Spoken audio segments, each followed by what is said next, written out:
Hello my dear friends. Science fiction की दुनिया में एक नाम है, इतिहास और कल्पना का अद्वितीय संगम। आइजैक असिमोव की फाउंडेशन सीरीज इतनी अद्भुत कि टेस्ला और स्पेस एक्स के मालिक एलन मस्क ने इसकी एक कॉपी अंतरिक्ष में भेज दी है। मेरा मकसद दुनिया की must read science fiction novel से आप लोगों को रूबरू करवाना है, और आज आपके सामने है ये हैरत अंगेज क्लासिक का संक्षिप्त सफर।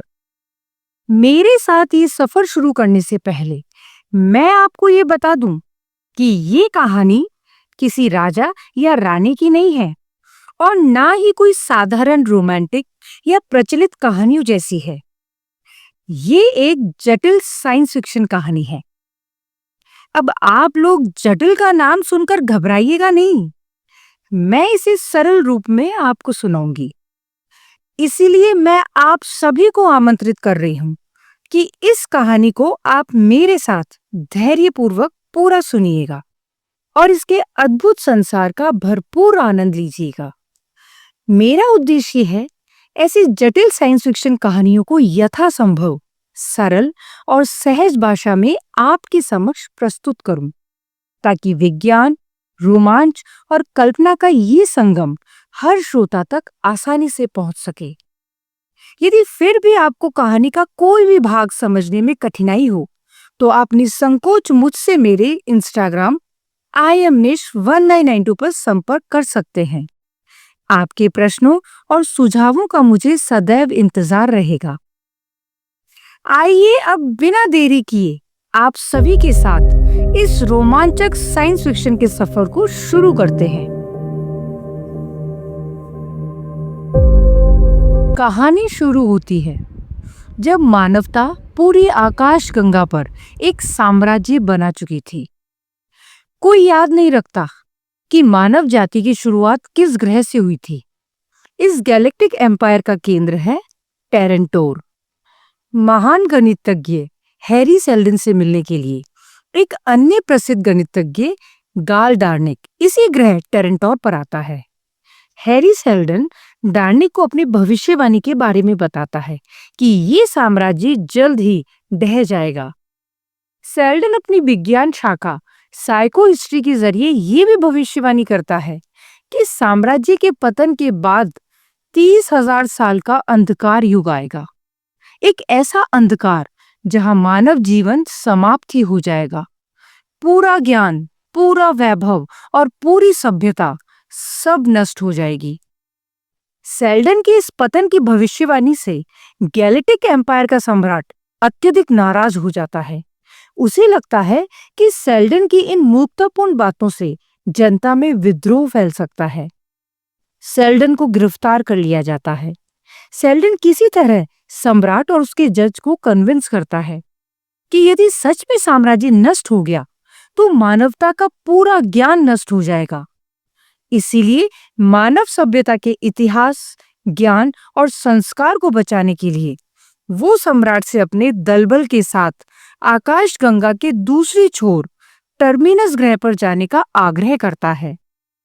वो वहां जाकर एनसाइक्लोपीडिया गैलेक्टिका बनाएगा, ताकि यदि उसकी भविष्यवाणी सच हो गई तो मानव ज्ञान को सुरक्षित रखा जा सके। सम्राट हैरी सेल्डन के साइको हिस्ट्री के ज्ञान से प्रभावित था, और सेल्डन को टेरेंटोर पर मृत्युदंड देने से उसके सहयोगी विद्रोह भी कर सकते थे। इसीलिए सम्राट हैरी सेल्डन को टर्मिनस पर उसके सभी संगी साथी के साथ भेज देता है। टर्मिनस पर हैरी सेल्डन गाल डार्निक को बताता है कि ये सब उसका ही एक प्लान था। टर्मिनस पर आना और उसके सभी संगी साथी और उनके परिवार के लिए फाउंडेशन नाम की एक संस्था इस ग्रह पर स्थापित कर देना अत्यंत आवश्यक था। उसने जानबूझकर सम्राट को विवश किया कि उसके सभी साथियों के साथ वो आकाशगंगा के दूसरे छोर पर आ जाए, क्योंकि टेरेंटोर जल्द ही नष्ट होने वाला था। और फिर वैसा ही हुआ। सभ्यता का पतन शुरू हो गया था। धीरे धीरे अराजकता फैल गई थी।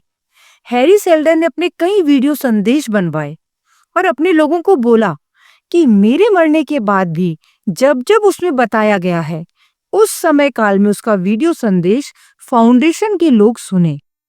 जैसे 50 वर्ष बाद, 100 वर्ष बाद, 500 वर्ष बाद और 1000 वर्ष बाद।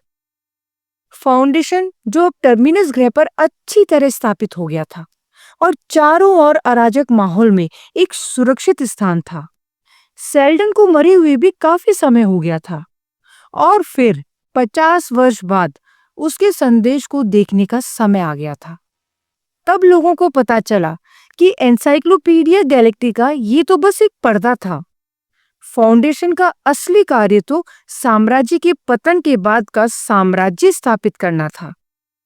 हैरी सेल्डन नया साम्राज्य बनाना चाहता था, परंतु इस अराजक माहौल में फाउंडेशन एक ग्रह से कैसे इतने शक्तिशाली दुश्मनों को हराकर पूरी आकाशगंगा पर अपना राज्य स्थापित करेगा, ये प्रश्न फाउंडेशन के लोगों के सामने था।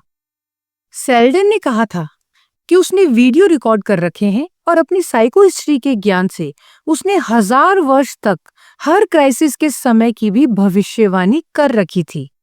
फाउंडेशन के लोग उस नियत समय पर आकर उस वीडियो संदेश को सुनेंगे, जिसे कहा जाता था सेल्डन क्राइसिस। हर संकट में कभी युद्ध, कभी धर्म, कभी व्यापार के वीडियो संदेश के जरिए सेल्डन अपने फाउंडेशन के लोगों को समय समय पर सही रास्ता दिखाता रहता था। उसे पता था कि किसी भी विकल्प में मानव वो रास्ता चुनेगा जो भावनात्मक रूप से सबसे सही होगा। इसी आधार पर उसने फाउंडेशन के लोगों के लिए अपने जीवन काल में ही ऐसे अनेकों वीडियो संदेश रिकॉर्ड कर लिए थे। वो 1000 वर्ष आगे तक की भविष्यवाणी कर चुका था। फाउंडेशन मजबूत होता गया। ऐसा लग रहा था कि फाउंडेशन सभी समस्याओं को पार करता हुआ एक नए साम्राज्य का गठन कर देगा। पुराना साम्राज्य वैसे भी अब दम तोड़ चुका था और पूर्ण अराजकता फैल चुकी थी। तब आया एक रहस्यमय म्यूटेंट ग्रुप, द म्यूल, जो भावनाओं को नियंत्रित कर सकता था और सेल्डन की भविष्यवाणी पहली बार बिखर रही थी। फाउंडेशन के लोग हैरी सेल्डन के वीडियो संदेश के अनुसार कार्य कर रहे थे, फिर भी वो रिजल्ट नहीं मिल रहे थे क्योंकि म्यूल की प्रतिक्रिया पूरी तरह से अप्रत्याशित थी। शायद सेल्डन की कैलकुलेशन में कोई छोटी सी त्रुटि रह गई होगी। वैसे भी साइको हिस्ट्री 99.999% ही सही होती थी। 0.0001% मिस्टेक की संभावना हमेशा बनी रहती थी। लोगों को लगा शायद सेल्डन अपनी भविष्यवाणी में म्यूल समूह के बारे में इसलिए नहीं बता पाया होगा क्योंकि वो उनकी गणना नहीं कर पाया। म्यूल ने फाउंडेशन को ही समाप्त कर दिया था, परंतु फाउंडेशन से युद्ध में वो भी बहुत ज्यादा कमजोर हो गए थे। पूरी आकाशगंगा में अब कोई नहीं बचा था। शायद अंधकार की शुरुआत हो गई थी। सब कुछ नष्ट हो गया था। और तब पता चलता है कि ये सब हैरी सेल्डन की गणना और भविष्यवाणी के अनुसार ही था। और यही आता है इस कहानी का अंतिम ट्विस्ट। हैरी सेल्डन कभी भी इस फाउंडेशन के द्वारा दूसरा साम्राज्य स्थापित ही नहीं करना चाहता था। ये एक छलावा था। ये फाउंडेशन पूरी आकाशगंगा के साम्राज्य को मूलतः नष्ट करने के लिए ही था और वैसा ही हुआ। अंधकार का युग आ गया क्योंकि फाउंडेशन और म्यूल के युद्ध के बाद सभ्यता पूरी तरह से नष्ट हो गई थी। तो क्या अब अंधकार 30,000 वर्ष के लिए रहेगा? परंतु यही मालूम पड़ता है हैरी सेल्डन का असली प्लान। एक और फाउंडेशन भी था, आकाशगंगा के दूसरे छोर पर, गैलेक्टिक नक्शे के बिल्कुल विपरीत छोर पर, गुप्त, अदृश्य और अंतिम संरक्षक, जो उसी समय शुरू हुआ था जब हैरी सेल्डन को टर्मिनस पर निष्कासित कर दिया गया था और पूरे साम्राज्य को पता था कि पहला फाउंडेशन नई सभ्यता की नींव रखेगा, परंतु ये दूसरा फाउंडेशन पूरी तरह से गुप्त रखा गया था। पहला फाउंडेशन पुरानी सभ्यता को नष्ट करने में एक कैटलिस्ट या उत्प्रेरक जैसा था और दूसरा फाउंडेशन ही नई सभ्यता की नींव रखने वाला था। ये थी हैरी सेल्डन की असली योजना।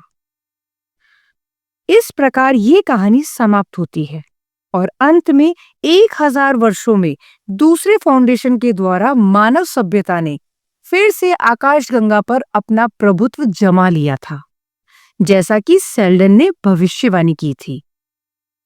आशा है ज्ञान बनाम ताकत, नियति बनाम स्वेच्छा और विज्ञान बनाम मानवीय अनिश्चितता से भरी ये कहानी आपके मन में भी एक नया ब्रह्मांड रच देगी।